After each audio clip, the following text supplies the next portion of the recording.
with VoIP, as VoIP, what actually it does, it is just enables us to call using internet. It's all about VoIP technology.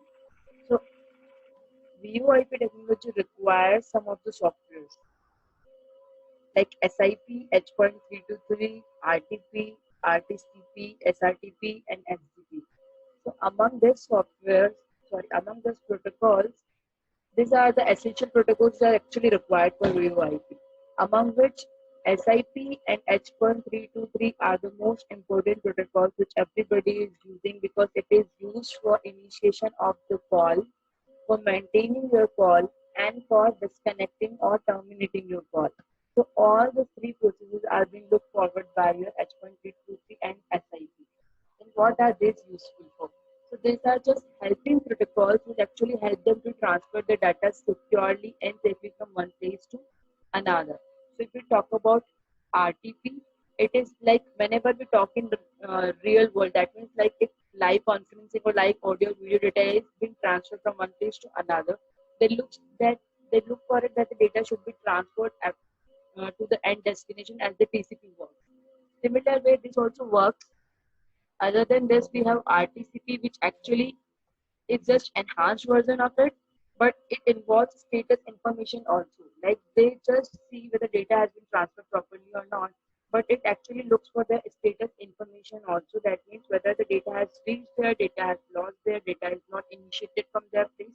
So all that information is also being stored in this if you use RTCP.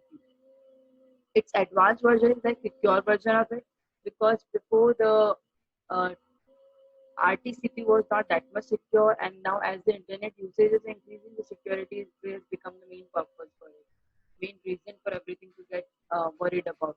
So then secured RTP has come into the existence, and then other protocol we have the session description protocol, which actually nothing else but it actually stores everything in the form of a file format. It is kind of log file.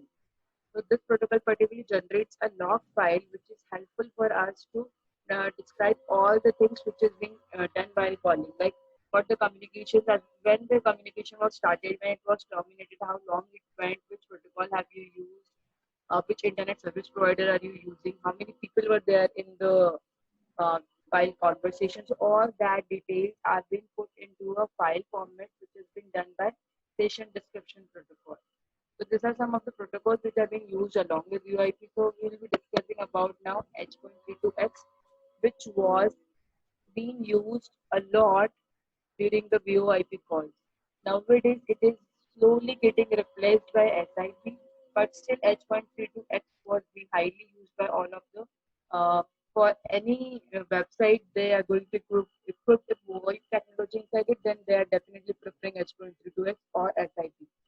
So what actually it is nothing but it is also a protocol which is developed by your International Telecommunication Unit. And since it is developed by a telecommunication unit which works mainly on the telephone signals, it is more compatible with the telephone signals rather than your internet signals, like IP signals. So that's why it is more compatible or comfortable, we can say, with the telecommunication telephone signals because it is being developed by that internet standard only. So it understands more about that. But what is the purpose of it? That it provides communication, multimedia communication. That means we can do a video conferencing, audio conferencing, can send via chat and all multimedia messages and all over a variety of networks. This defines how components that are built using this setup calls exchange compressed audio and video and participate in multi-unit conference. Multi-unit conference is nothing but just participating, like group communication is like that. So what is the purpose of H.132.3? It sets up the calls and it is used for exchanging the audio and video, and even it can be used for multi-conferencing, multi people involved in a conference.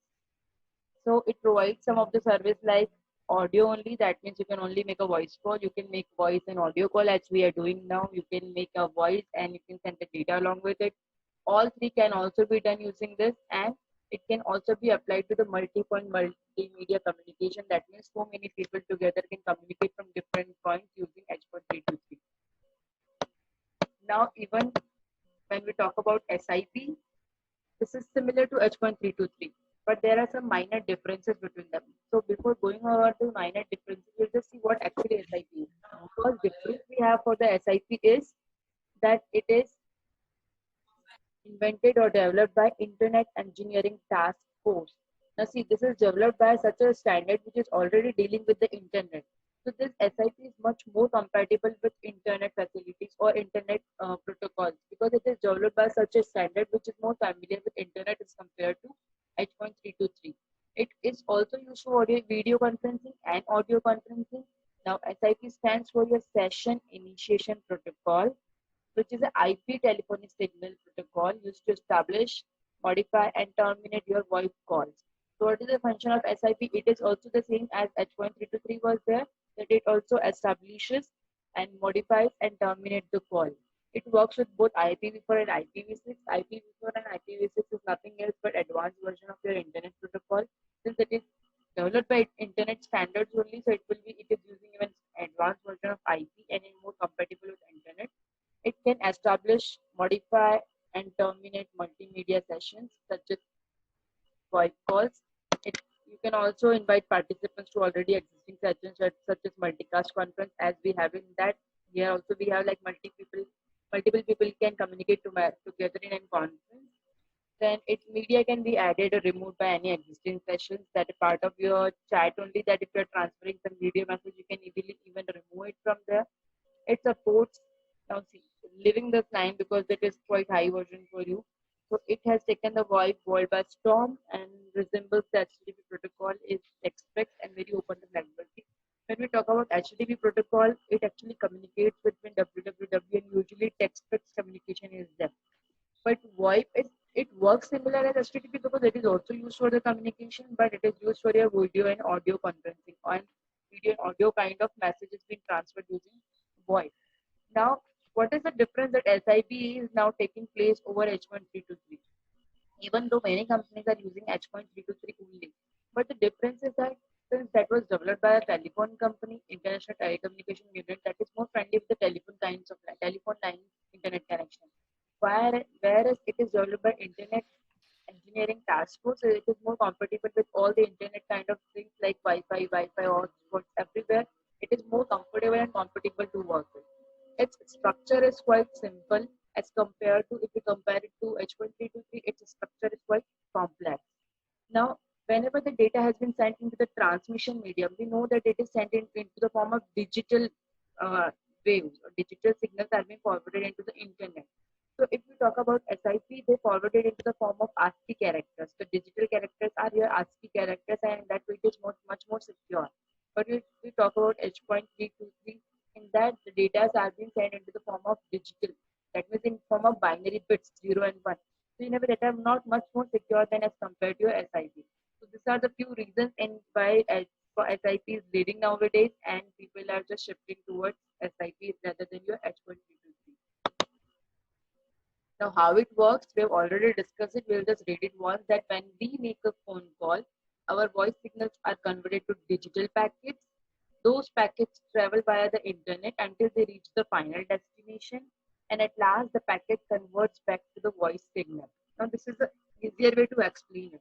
But see, whenever we even talk about email, there are servers kept into the middle, and server actually communicate with one another. We request to the server, server requests to the another server, and then the destination server sends a request to the one who needs to receive it, the destination person.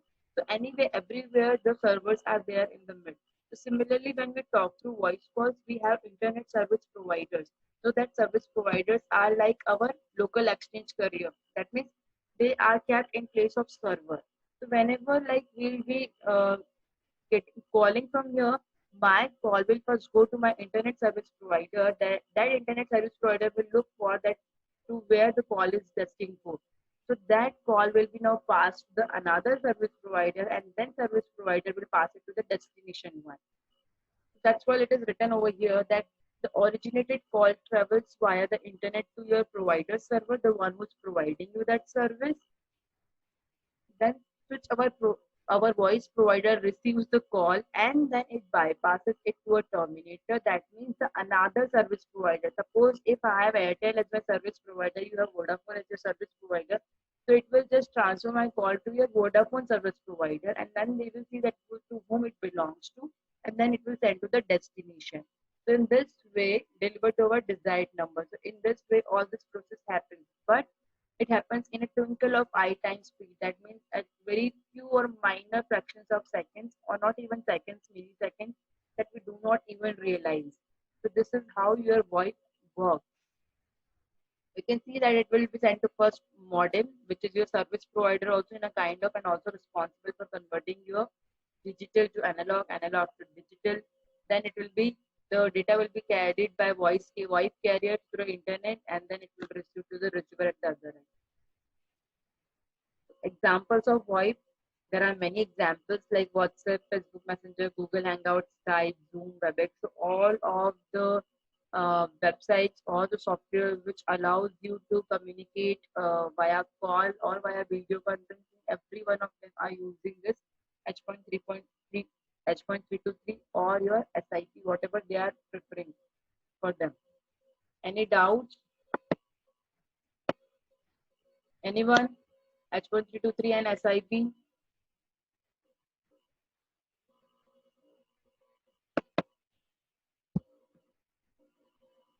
Difference between SIP and H.323. The SIP is more compatible with Internet since it is developed by Internet Engineering Task Force, which is H.323 is not. SIP is also useful because it actually sends your data in ASCII form of characters, whereas H.323 doesn't send in the form of ASCII characters, but it sends the data in the form of your binary characters. Then its complex SIP structure is quite simple than H.323. It is quite complex. Other than this, SIP is also used for instant messaging, whereas H.323 is not considered good for your instant messaging. And there are many more like this, but that are kind of quite technical, which you will not understand. So for now, this is like sufficient for you to get it. Any more doubts? Is that clear, Divya?